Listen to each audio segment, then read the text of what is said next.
Se vocês estão com suas Bíblias esta noite, por favor, abram em 1 Coríntios, capítulo 15. Eu digo suas Bíblias, se vocês têm suas Bíblias, se vocês têm os seus telefones, se vocês têm seus iPads, o que quer que vocês usem para transportar uma cópia da Palavra de Deus. 1 Coríntios, capítulo 15, minha tarefa esta noite é a de abordar os versículos 35 ao 58 da primeira carta aos Coríntios, capítulo 15, versículos 35 a 58. Antes de eu fazer isso, por favor, permitam uma oportunidade de eu expressar a minha gratidão aos meus colegas, membros do concílio do Ministério The Gospel Coalition, aos meus queridos amigos, irmãos e mentores que me deram esta atribuição. Eu me sinto honrado por este privilégio e eu sou grato por isso. Sou grato pela forma como a palavra de Deus tem sido pregada ao longo desses últimos poucos dias e toda vez que eu vim aqui para ouvir a palavra de Deus, eu me encontrei tanto grato assim pela oportunidade de ouvir ela e também apenas orando para que eles deixassem algo para mim. E eles deixaram um pouquinho. E eu sou grato a vocês por suas gentilezas e pela maneira com a qual vocês sempre me receberam, aqueles de nós que servem aqui neste concílio e oram por nós. Por favor, continue a fazer isso. E infelizmente essa será a minha despedida, porque você tem que ser um norte-americano para ser uma parte do concílio, você tem que residir na América do Norte. Eu vou estar um pouco fora disto a partir de agosto, quando estarei morando no sul da África Central. Então, regras são regras e eu fui colocado na rua. Mas Don Carson fez isso, então eu me senti muito bem quando isso aconteceu. 1 aos Coríntios, capítulo 15, vamos começar no versículo 35, eu vou só ler o texto. Essa é uma daquelas passagens que precisa ser lida exatamente em sua totalidade. E é uma daquelas passagens realmente em que há uma tentação, quando você lê este texto, de quando você terminar, simplesmente fechar sua Bíblia e considerar tudo feito. Mas alguém dirá: como ressuscitam os mortos e em que corpo vêm? Insensato! O que semeais não nasce se primeiro não morrer. E quando semeais, não semeais no corpo que há de ser, mas o simples grão, como de trigo ou de qualquer outra semente. Mas Deus lhe dá corpo, como lhe aprouve dar, e a cada uma das sementes o seu corpo apropriado. Nem toda a carne é a mesma. Porém, uma é a carne dos homens, outra a dos animais, outra a das aves e outra a dos peixes. Também há corpos celestiais e corpos terrestres, e sem dúvida, uma é a glória dos celestiais e outra a dos terrestres. Uma é a glória do sol, outra a glória da lua e outra a das estrelas. Porque até entre estrela e estrela há diferenças de esplendor, pois assim também é a ressurreição dos mortos. Semeia-se o corpo na corrupção, ressuscita na incorrupção. Semeia-se em desonra, ressuscita em glória. Semeia-se em fraqueza, ressuscita em poder. Semeia-se corpo natural, ressuscita corpo espiritual. Se há corpo natural, há também corpo espiritual. Pois assim está escrito: o primeiro homem, Adão, foi feito alma vivente. O último Adão, porém, é espírito vivificante. Mas não é primeiro o espiritual, e sim o natural, depois o espiritual. O primeiro homem formado da terra é terreno, o segundo homem é do céu. Como foi o primeiro homem, o terreno, tais são também os demais homens terrenos. E como é o homem celestial, tais também os celestiais. E assim como trouxemos a imagem do que é terreno, devemos trazer também a imagem do celestial. Isto afirmo, irmãos, que a carne e o sangue não podem herdar o reino de Deus, nem a corrupção herdar a incorrupção. Eis que vos digo um mistério: nem todos dormiremos, mas transformados seremos todos, num momento, num abrir e fechar de olhos, ao ressoar da última trombeta. A trombeta soará, os mortos ressuscitarão, incorruptíveis, e nós seremos transformados, porque é necessário que este corpo corruptível se revista da incorruptibilidade e que o corpo mortal se revista da imortalidade. E quando este corpo corruptível se revestir de incorruptibilidade e o que é mortal se revestir de imortalidade, então se cumprirá a palavra que está escrita: tragada foi a morte pela vitória. Onde está, a morte, a tua vitória? Onde está, a morte, o teu aguilhão? O aguilhão da morte é o pecado, e a força do pecado é a lei. Graças a Deus que nos dá vitória por intermédio de nosso Senhor Jesus Cristo. Portanto, meus amados irmãos, sede firmes, inabaláveis e sempre abundantes na obra do Senhor, sabendo que no Senhor o vosso trabalho não é vão. Amém, aleluia, louvado a Deus. Há tanta coisa aqui, então vamos estudar essa passagem detalhadamente. Enquanto eu li este texto, uma das coisas que se destacava para mim foi o fato de que Paulo está realmente sendo pastoral aqui. Ele está fazendo apologética, certamente, neste capítulo, mas neste momento há ministério pastoral acontecendo. Há um sentido em que ele está lidando com a doutrina da ressurreição de uma perspectiva prática e pastoral. Paulo forneceu uma apologia convincente para a doutrina da ressurreição. Ele ofereceu as 3 linhas da argumentação a fim de prover o seu ponto. Primeiro, houve o argumento de autoridade, o que diz as Escrituras, nos versos 1 a 4.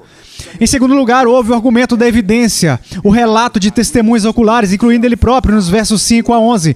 Finalmente, ele oferece um argumento de lógica. Se não existe uma coisa como a ressurreição, então há 7 coisas que devem ocorrer de maneira tão inexorável como a noite segue o dia. E depois de ele ter feito isso, ele volta para o fato de que ele já provou que Cristo ressuscitou. Então, o seu argumento é confirmado. No entanto, depois de ter ganho o dia e provado o seu ponto, Paulo não se contenta em simplesmente ficar triunfante sobre os corpos de seus inimigos derrotados. Isso para ele era muito mais do que vencer uma discussão. Ele se move para além da apologética e retorna à poimênica. Ele vai de provar o seu ponto de vista a pressionar o seu ponto, da ortodoxia à ortopraxia. Ele vai do fato de que a ressurreição é verdade para a razão de isto ser importante. E isto é importante. Como pastor apologista por excelência, Paulo aproveita a oportunidade para pastorear as ovelhas em direção à sua última esperança. E ele o faz empregando a sua prática frequentemente utilizada de lidar com uma questão, como se ele estivesse sendo questionado enquanto ele escreve.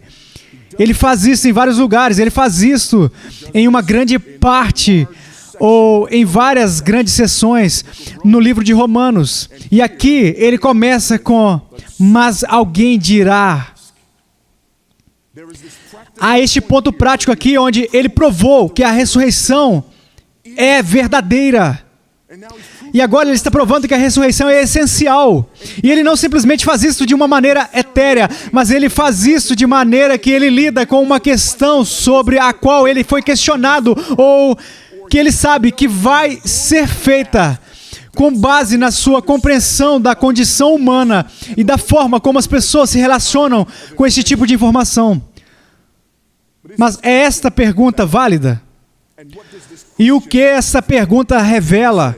Quando ele diz: mas alguém dirá como ressuscitam os mortos e em que corpo vem? Nós sabemos o que acontece às coisas quando elas morrem. Nós sabemos o que acontece às pessoas quando elas morrem. Nós entendemos a morte. Nós não sabemos com o que a ressurreição se parece, porque nós nunca vimos uma ressurreição.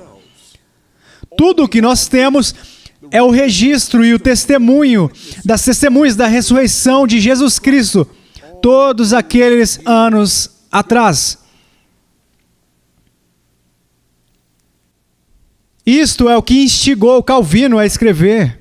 Não há nada que esteja mais em desacordo com a razão humana do que este artigo de fé.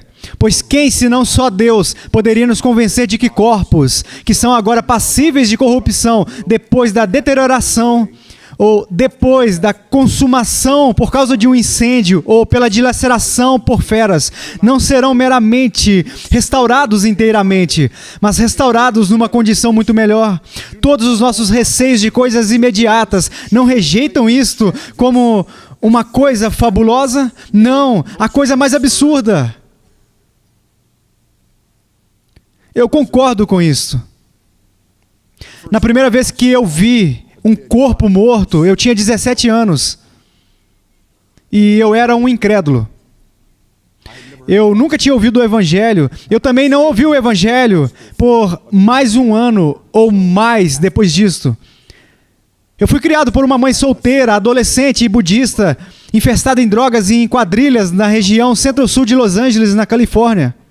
E quando eu cheguei a uma idade suficiente para encontrar um pouco de dificuldade, ou para um pouco de dificuldade me encontrar, minha mãe me tirou de lá. E nós nos mudamos da região centro-sul de Los Angeles, atravessando vários lugares do país, 3 dias em um ônibus Greyhound a Beaufort, Carolina do Sul, onde então vivia com seu irmão, que era um instrutor de recrutas aposentado na Marinha.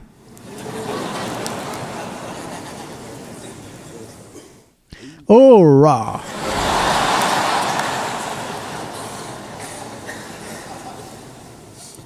E eu me livrei da encrenca. De cara, rápido e bem depressa. Contudo, vários anos mais tarde, tendo me mudado para o grande estado do Texas, eu recebi um telefonema. E meu primo, Jamal, estava morto. De repente, me lembrei das coisas das quais minha mãe havia me resgatado, me levando embora. Me lembrei enquanto eu contemplava o meu primo, que era 6 meses mais novo do que eu e que tinha se tornado um traficante de drogas. E que, dependendo de quais histórias são precisas, de alguma maneira se encontrou em uma situação ruim. E aos 16 anos foi baleado na parte de trás da cabeça. E ele estava morto. Nós viajamos de volta para Los Angeles. Fiquei ali olhando o seu corpo, e eu não tinha esperança. Eu fiquei ali olhando o corpo dele, tudo o que eu conseguia pensar era que isso estava acabado, isso era para valer, e não só isso era para valer, e não é só isso estava acabado, mas o que me aguarda no futuro que seja diferente disso, o que mais há do que isto? E assim, eu concordo com esta ideia de que isso não é algo que seja fácil de entender para nós.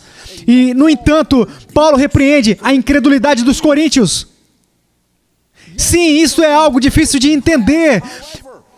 Contudo, isso é algo que Deus disse na sua palavra. Uma coisa é um incrédulo não ter categorias para lidar com a morte. Outra coisa é um dos indivíduos que estão associados à igreja do Deus vivo, que já ouviram falar sobre a morte, o sepultamento e a ressurreição de Jesus Cristo, dizer: eu não tenho certeza de que aquilo pode acontecer.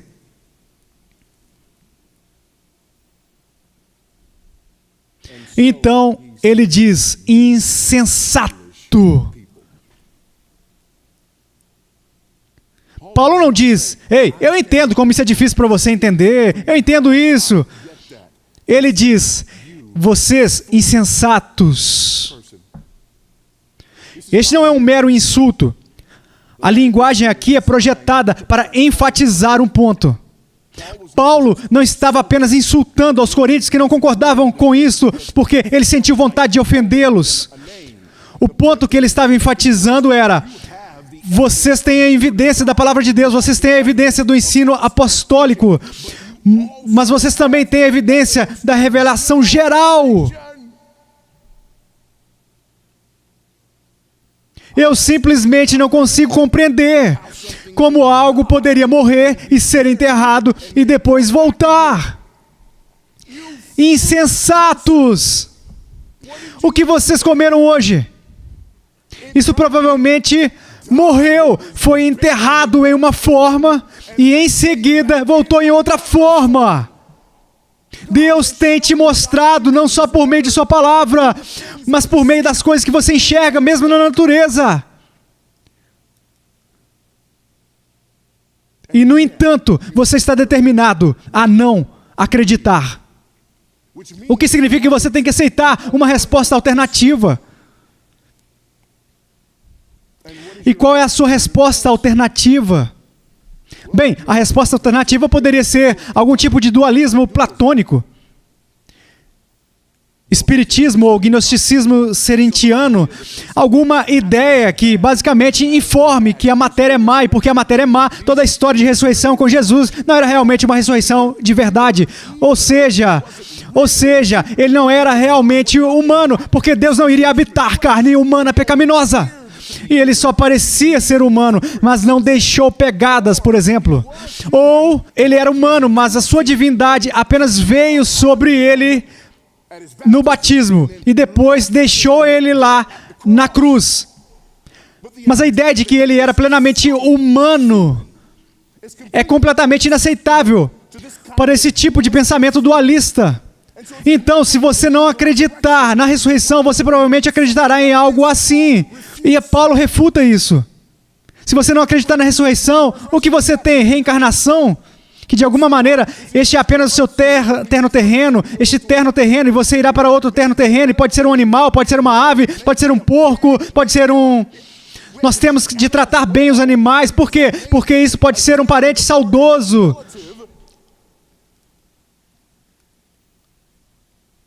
Isso não funciona. Talvez algum tipo de niilismo. O tipo de coisa do círculo de vida do Rei Leão. O que isso realmente não importa, na verdade.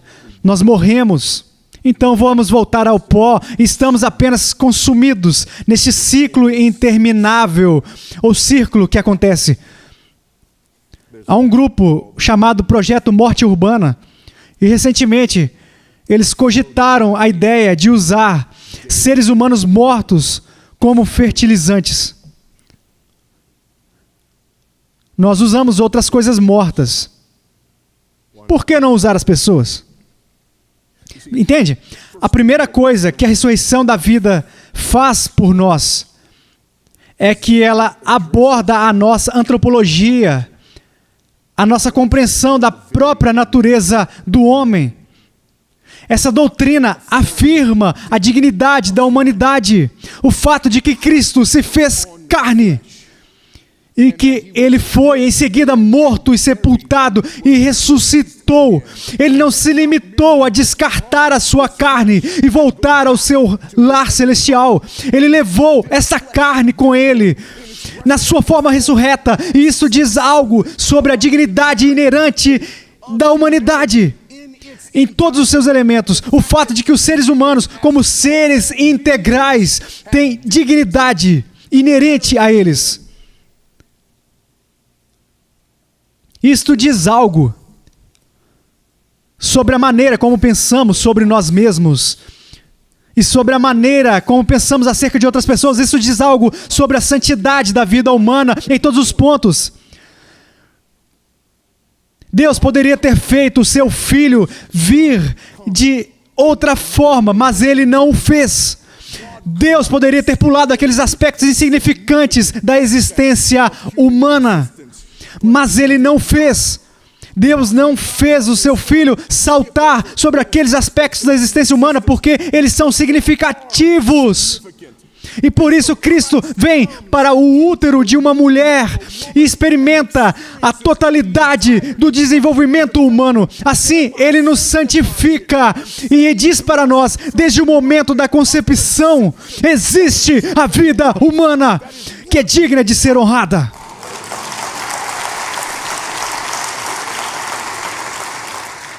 A ressurreição nos ensina isto. Porque ele leva a carne de volta para o alto. Existe esta afirmação. Olhe para o que ele diz. Ele volta à criação e, curiosamente, o que ele faz? Começando no versículo 39, é tomar os dias 4, 5 e 6 da criação e criá-los em sentido inverso.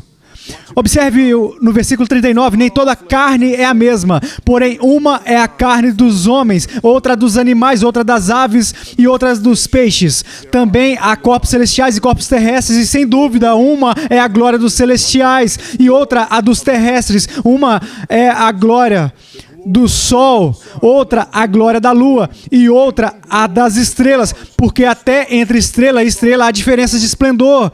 Então, a ideia aqui é que existe uma glória do corpo humano que não é a mesma que a glória de outras coisas, não é a mesma que a glória dos outros organismos. É por isso que até mesmo um niilista não vai passar por um ser humano morto e agir como se não houvesse nada errado.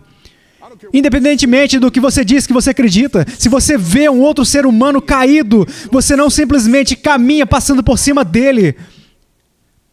Há algo em nós que entende essa dignidade inerente da humanidade. É por isso que você pode passar por um acidente de carro e se parece que alguém morreu, você pode estar rindo e se divertindo e brincando, mas no momento em que você percebe que um ser humano, embora você não o conhecesse, seja um homem, seja uma mulher, alguém está morto, você não é o mesmo. Porque há uma glória diferente associada com a gente. E a ressurreição de Jesus Cristo afirma isto. Ela transforma a nossa antropologia. Ela não somente transforma a nossa antropologia, mas também transforma a nossa soteriologia. Ela conta que há uma conexão declarada aqui, começando no versículo 42. Pois assim também é a ressurreição dos mortos. Semeia-se o corpo na corrupção, ressuscita na incorrupção. Semeia-se em desonra, ressuscita em glória. Semeia-se em fraqueza, ressuscita em poder. Semeia-se corpo natural, ressuscita corpo espiritual. Se há corpo natural, há também corpo espiritual. Então, essa glória existe. Há também um sentido em que a glória do corpo humano é diferente da glória de outra carne. Contudo, há também o sentido em que a glória do corpo ressurreto é diferente da glória dos nossos corpos, como eles estão agora. E isso leva para o segundo movimento, em que isso muda a nossa soteriologia. E olhe para o que ele faz nessa sessão. Nessa sessão, nós somos introduzidos à ideia do primeiro Adão e do último Adão. Assim está escrito, o primeiro Adão foi feito alma vivente, o último Adão é um espírito vivificante. Mas não é primeiro o espiritual, e sim o natural, depois o espiritual. O primeiro homem formado da terra é terreno, o segundo homem é do céu. Como foi o primeiro homem, o terreno, tais são também os demais homens terrenos. E como é o homem celestial, tais também os celestiais. E assim como trouxemos a imagem do que é terreno, devemos trazer também a imagem do celestial. Ele foi ressuscitado e nós seremos ressuscitados. Por quê? Porque estamos unidos a ele. A ideia aqui e a sinalização de uma representação universal. O conceito foi introduzido anteriormente esta manhã, mas me deixe aprofundá-lo um pouco mais, porque é Paulo quem lida aqui com a ideia de que a ressurreição é real para nós, porque a união com Cristo é real para nós. Nós temos união real com Jesus Cristo. De fato, a morte para nós é o resultado direto de nossa união sob a representação universal de Adão. De modo que em Adão todos nós morremos. A nossa ressurreição, então, está ligada à mudança de nossa representação universal. Mas por que todos nós somos culpados em Adão? Pela mesma razão que todos nós somos perdoados em Cristo. Anteriormente, nos versículos 21 e 22, ele diz: visto que a morte veio por um homem, também por um homem veio a ressurreição dos mortos. Porque assim como em Adão todos morrem, assim também todos serão vivificados em Cristo. Amigos, é por isso que o nascimento virginal importa. Jesus não está sob a representação universal de Adão, me perdoem. E se alguém poderia me dar uma toalha ou algo assim, porque eles estão me fazendo suar com essas luzes. Vocês conseguiram me fazer pregar sem as minhas roupas?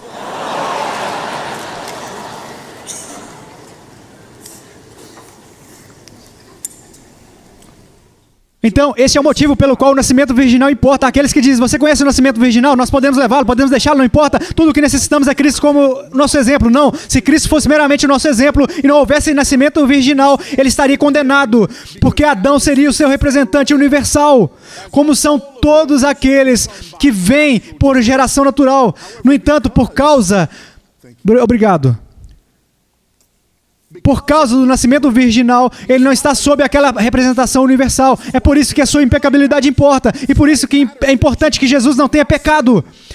Uma pesquisa recente sobre visão de mundo descobriu que cerca de 45% dos adolescentes que se professam cristãos acreditam que Jesus pecou durante o seu ministério terrestre.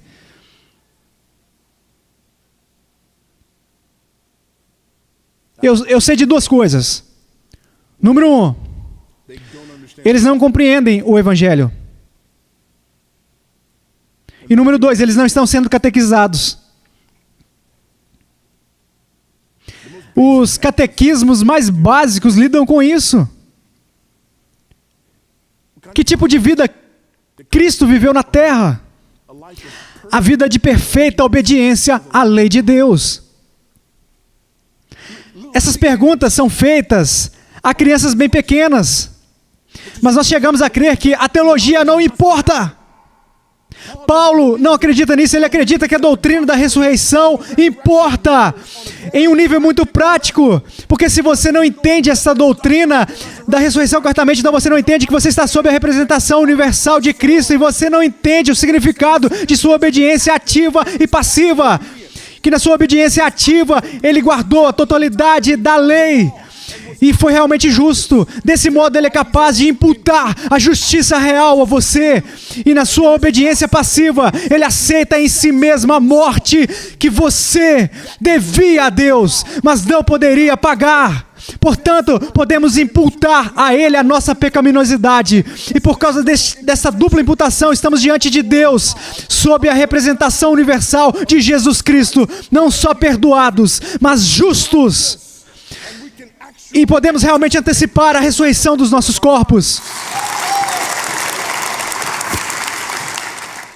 Essa doutrina importa.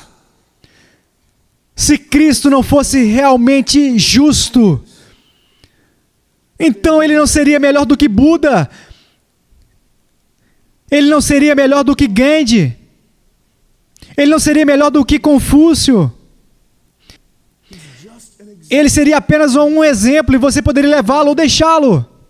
Mas se ele nasceu de uma virgem, viveu uma vida sem pecado, morreu uma morte vicária substitutiva, levantou-se em ressurreição vitoriosa e decisiva, subiu para a destra de Deus, está lá fazendo intercessão por nós e um dia voltará para julgar os vivos e os mortos, reunir o seu povo para si e levá-los aonde ele está.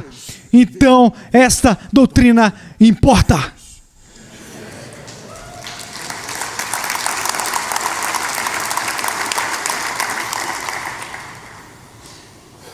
Me permitam acelerar aqui. E olhe para o terceiro movimento. Porque no terceiro movimento, vemos essa imagem de como a vida de ressurreição muda a nossa missiologia, a nossa antropologia, a nossa soteriologia e em seguida a nossa missiologia. Nessa última sessão,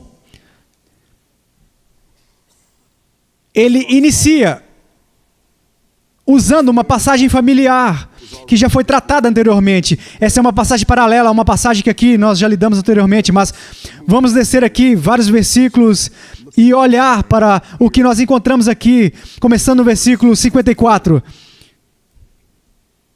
E quando este corpo corruptível se revestir de incorruptibilidade, e o que é mortal se revestir de imortalidade, então se cumprirá a palavra que está escrita: tragada foi a morte pela vitória. Onde está, ó morte, a tua vitória? Onde está, ó morte, o teu aguilhão? Então, a única maneira de sair De novo, na última vez que verifiquei, a taxa de mortalidade era 1 por pessoa. Eu não conferi hoje, mas eu tenho certeza que isso não foi alterado. Todos nós vamos por este caminho. Aos homens está ordenado morrerem uma só vez, vindo depois disto o juízo. E então cada homem, em todos os lugares, está fazendo a mesma pergunta, ou acabará por fazer a mesma pergunta. Como faço para evitar ser derrotado por este último inimigo?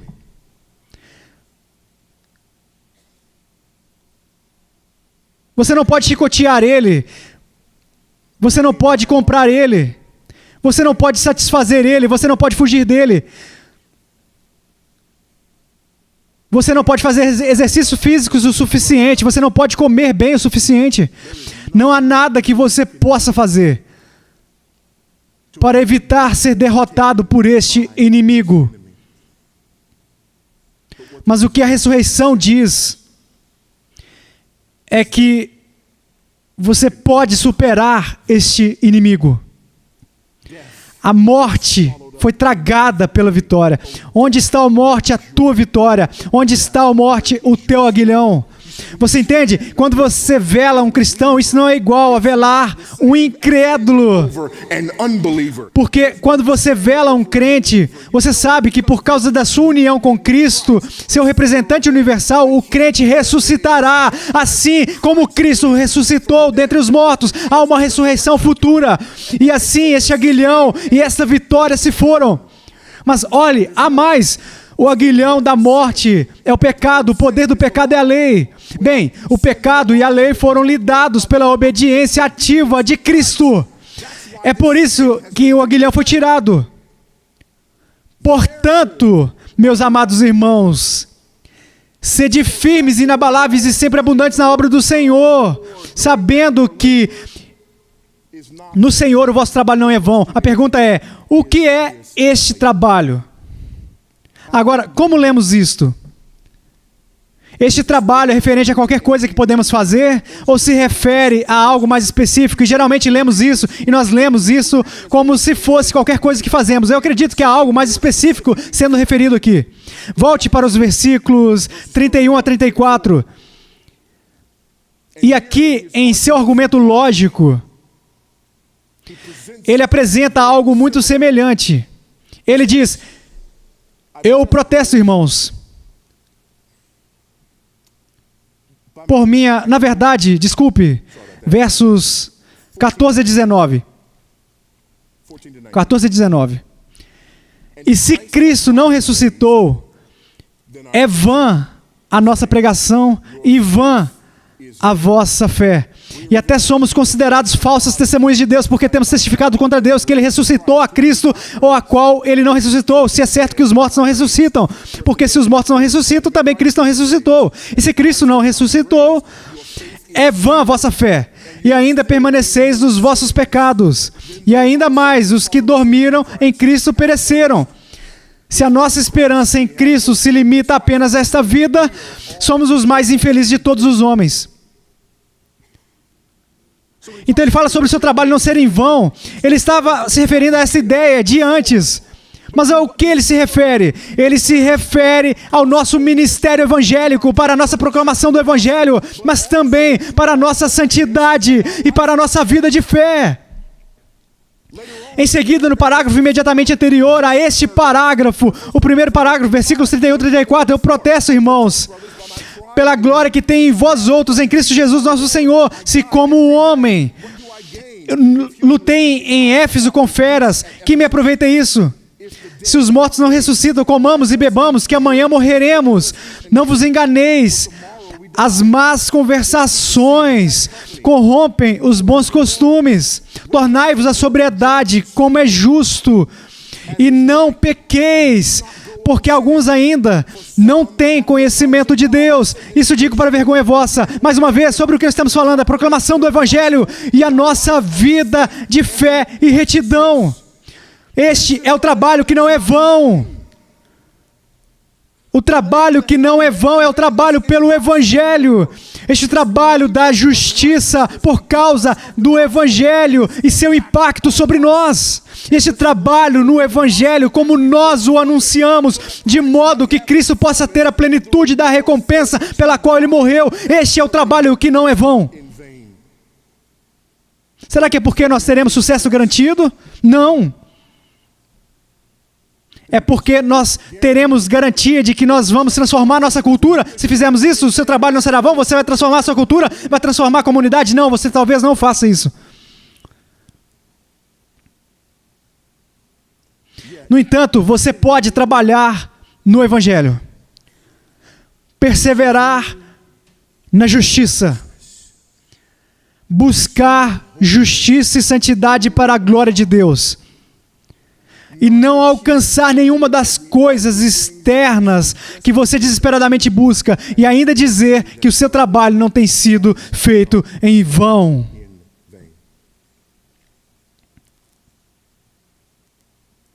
Por quê?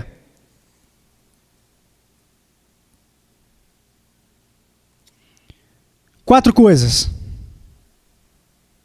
Porque o nosso trabalho significa que o verdadeiro evangelho eficaz avança. E isso nunca é em vão. A proclamação da verdade do evangelho nunca será em vão.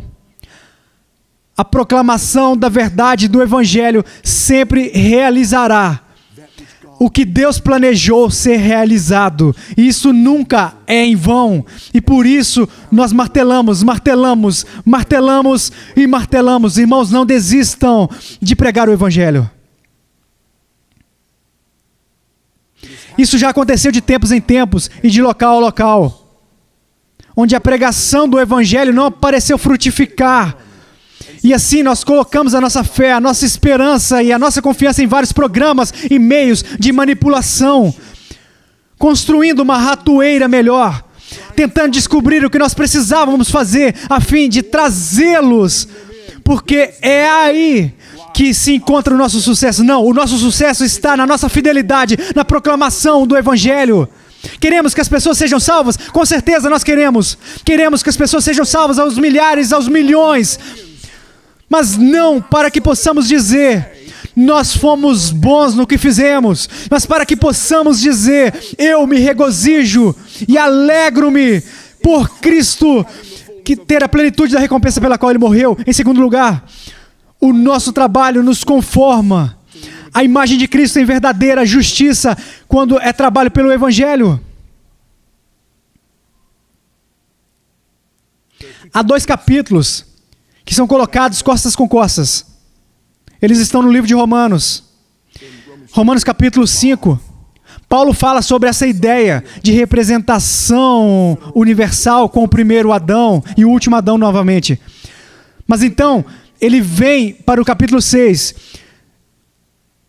E no capítulo 6, ele faz uma outra pergunta muito importante. Volte algumas páginas, se quiser, e olha Romanos, no final de Romanos, capítulo 5 e o começo de Romanos, capítulo 6.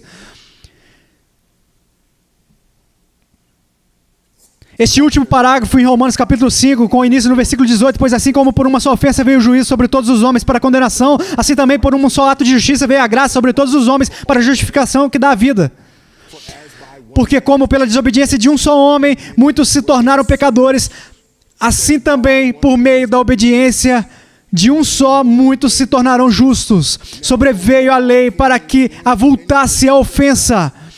Mas onde abundou o pecado, superabundou a graça, a fim de que com o pecado reinou pela morte, assim também reinasse a graça pela justiça para a vida eterna, mediante Jesus Cristo nosso Senhor.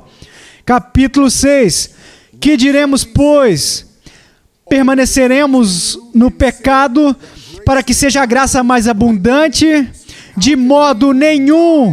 Como veremos ainda no pecado, nós, os que para Ele morreu, ou porventura ignorais, que todos nós que fomos batizados em Cristo Jesus, fomos batizados na sua morte, fomos, pois, sepultados com Ele na morte, pelo batismo, para que, como Cristo foi ressuscitado dentre os mortos pela glória do Pai, assim também andemos nós em novidade de vida. Portanto, a ressurreição não é apenas para que possamos nos levantar na grande manhã de ressurreição.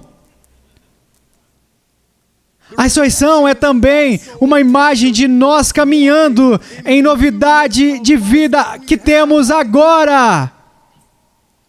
Por quê? Porque essa vida de ressurreição é minha agora. Marta aprendeu isto.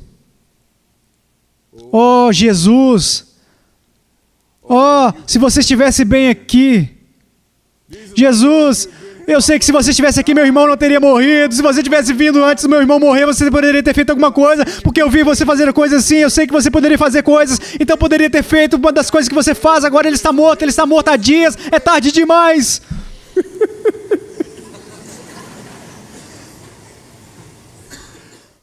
Jesus não diz a ela: eu tenho algumas coisas para ele um dia. Ou porque naquele dia. Ele nem mesmo diz: eu estou me preparando para clamar ao meu Pai, porque meu Pai ele pode corrigir isso. O que ele diz? Eu sou a ressurreição e a vida. A morte não é suficiente para segurar aquele que crê em mim. E se Cristo é a ressurreição e a vida, então a vida de ressurreição não é apenas algo que eu vou guardar com interesse, é isso, amém? É algo que aguardamos com interesse, mas há também um sentido em que esta vida de ressurreição é esta realidade atual. Essa realidade já e ainda não, em que caminhamos.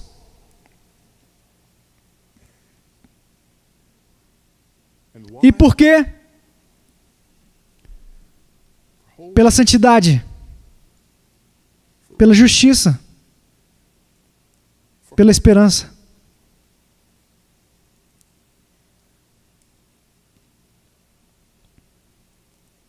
Em terceiro lugar, o nosso trabalho nos prepara para a sua vinda. Nos prepara para a sua vinda. Ouvimos hoje, quando o nosso irmão falou sobre a primeira vez em que ele pregou em um funeral. Me lembro da primeira vez em que eu preguei em um funeral. Eu me lembro da primeira vez como um pastor em que eu preguei em um funeral. E de repente algo se tornou evidente para mim. O pastor não é apenas um administrador, o pastor não é apenas um apertador de mãos, o pastor não é apenas um pregador, o pastor não é apenas um conselheiro, o pastor não é apenas todas essas coisas que fazemos, mas eu estava ali. E pela primeira vez eu tinha pastoreado até o túmulo. E eu percebi que isto é o que nós fazemos.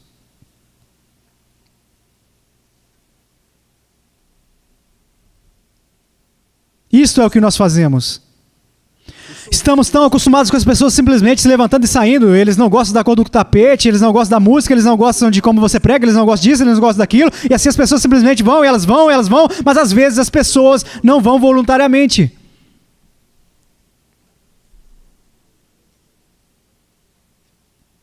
Às vezes Deus as leva.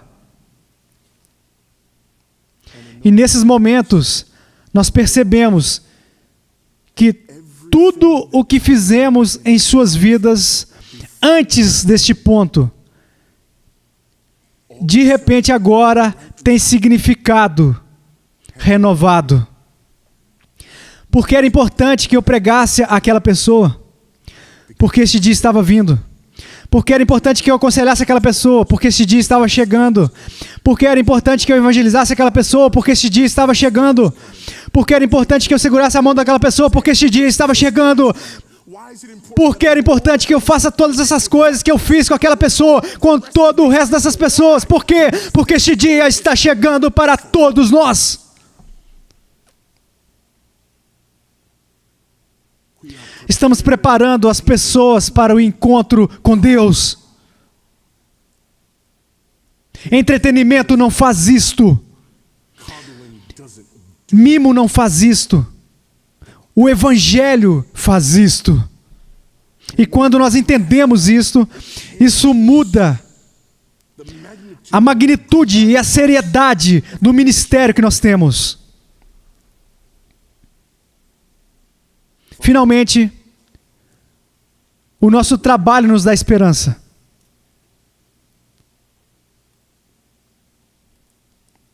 O nosso trabalho nos dá esperança.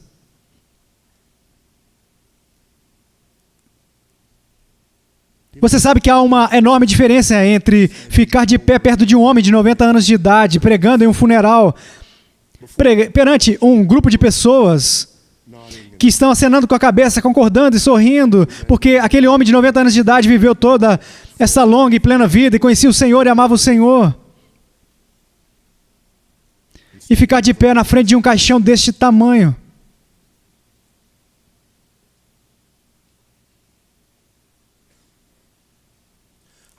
Como você fica na frente de um caixão deste tamanho e prega, olhando nos olhos dos pais que tiveram apenas momentos com a criança. É melhor ter a esperança da ressurreição. Como você fica de pé e prega para um marido e 5 filhos, quando uma mãe de 42 anos de idade, que foi ao hospital porque ela estava se sentindo mal, alguns dias depois estava morta em consequência de uma infecção. Como você faz isto? É melhor não tentar se livrar com argumentos dessa situação.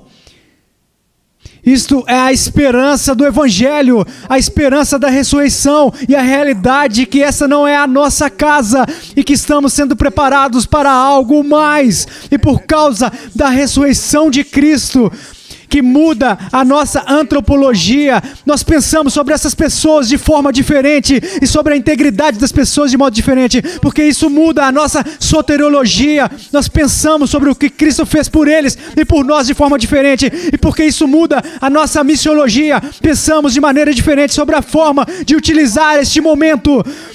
E o que dizemos, nós dizemos, e a razão de dizermos isso, e agora sabemos que o nosso trabalho não é feito em vão. Isso. É por isso que a doutrina da ressurreição é tão importante. É por isso que não era suficiente para Paulo apenas ganhar a discussão. É por isso que não era suficiente fazer as pessoas simplesmente confessarem, ok, eu acredito que é uma possibilidade. Não, isso não é suficiente. Você não pode fazer isso. Essa é a sua vida. Isso é quem você é. Isso muda a forma como você compreende a si mesmo como um ser humano e a qualquer outro ser humano. Isso muda o que você quer dizer com as palavras justificação, adoção, santificação e glorificação. Isso muda a intenção, o motivo e o que fazemos no ministério do Evangelho e vida justa. Tudo muda quando entendemos a ressurreição de Jesus Cristo.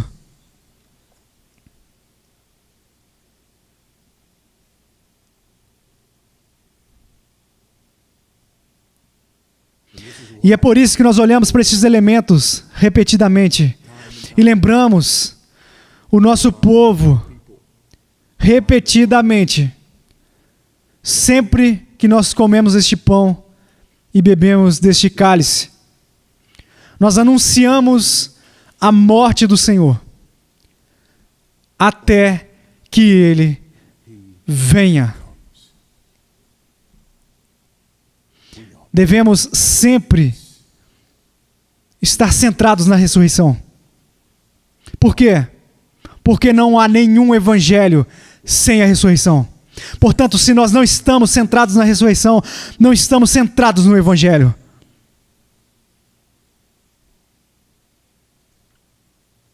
Vamos orar.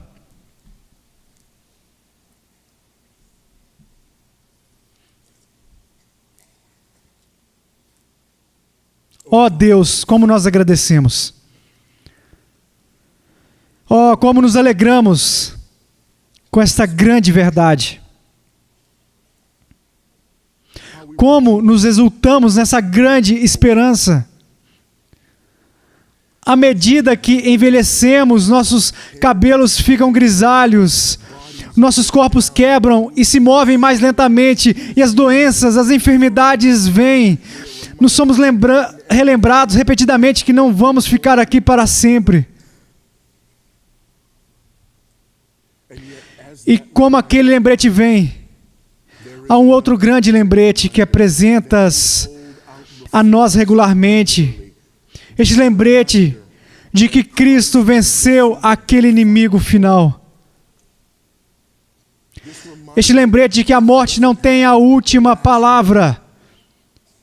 Este lembrete de que por causa da sua obediência ativa e passiva, por causa da tua encarnação e revestimento pessoal de carne, por causa dele tomando os nossos pecados sobre si mesmo e morrendo, pagando o preço que devíamos pagar, e porque a sua ressurreição anunciou a todos que você aceitou o pagamento. Temos a esperança diante de nossa morte iminente. Nós temos esperança enquanto a morte nos rodeia. Nós temos esperança no meio de situações e circunstâncias que parecem sem esperança. Nós temos esperança. Porque Cristo foi morto, mas Ele não mais está morto. Ele já ressuscitou. Nos alegramos com esta verdade. Em nome de Cristo e por amor a Ele. Amém.